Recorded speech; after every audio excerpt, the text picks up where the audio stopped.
everyone, and welcome to Sports Watch. If you like the content, please press the bell icon for further notifications and like, share, and subscribe to the channel.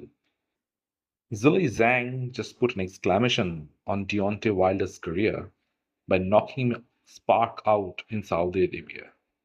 Wilder was the captain of Eddie Hearn's Matchroom team, and he got obliterated like the rest of his team. They lost 10-0 to Queensbury.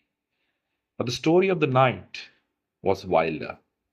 He got clipped by Zhang and turned his head round to the crowd as if to find who hit him, and the second punch just knocked him down pretty hard. It summed up Wilder's career in a nutshell. Against all top 10 fighters, he hardly managed to win. Under the PBC banner, most of his title defenses were against bumps. He was the most protected heavyweight in boxing. And in his last few fights, he went from bad to worse. And Saturday night, he was just shocking. He didn't know how to throw a jab. He was just cocking his right hand looking for one punch. Even that power of Wilder is exaggerated. Which top fighter has he ever knocked out? A 40-year-old Luis Ortiz, who himself hasn't beat any top heavyweight. The moment he started fighting better opposition, he got beat black and blue. Tyson Fury exposed Wilder's weakness, that he can't fight going backwards, and both Parker and Zhang exploited that weakness. Zhang was marching Wilder down for most of the fight, and we got to him in the corner, he just let his hands go. It was not a good fight from either fighter. Zhang is slow and throws the lowest number of punches in a round for a heavyweight. Deontay Wilder throws the third lowest punches. So the output from both of them was going to be a problem. Wilder looked so bad throughout the fight. He just couldn't hurt Zhang. His footwork was awful. His jab was non-existent. And that weight difference was a huge factor. A 68-pound weight difference between the two of them. So it begs the question, what exactly what is he doing in camp? What drills were he doing? Malik Scott spoke a lot about what Wilder will do, but none of it materialized. He said Wilder was punching so hard in sparring that his hands were bruised. Nothing seemed to be farther from the truth than that. Firing Mark Brilliant was the worst thing Wilder could have done.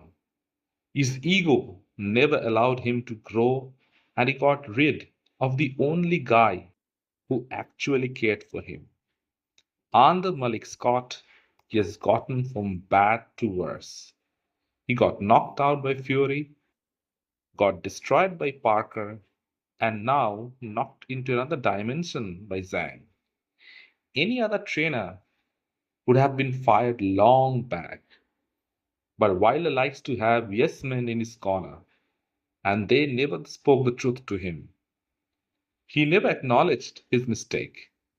It was always someone else's fault. Zhang finally knocked him out for good. His stupidity also cost him the fight against Joshua. Now he doesn't have a legacy to fall back upon. He has 0 victories over fighters in the top 5. He held the WBC belt hostage during his title reign and never fought the best. It was the biggest win in Zhang's career thus far.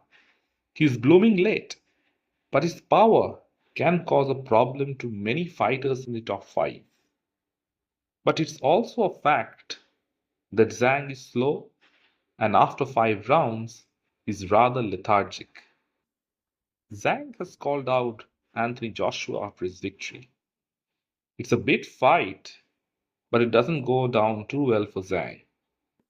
They faced each other once in the Olympics, and even at a very young age, Anthony Joshua knocked Zhang down and was victorious. Joshua would be too fast and too explosive for him. Zhang can catch him too, and that's heavyweight boxing. But the chances of that happening are low. And Joshua doesn't have spaghetti legs like Wilder did. Interesting times lie ahead. Joshua will have his opponent announced soon. Zhang is definitely on the list of probables. For Deontay Wilder, it's the end of the road. He won't be fighting anytime soon, and probably he realizes himself that against any top tier opposition, his skills are simply not good enough. The number of times that he gets in the ring from henceforth, it will be one debacle after the other. It was good as long as it lasted for Wilder, but Father Time catches up with everyone. So this is the end for the Bronze Bomber, the hardest so-called puncher in the heavyweight division. Let me know in the comment section what you feel. And if you like the content, please like, share, and subscribe to the channel.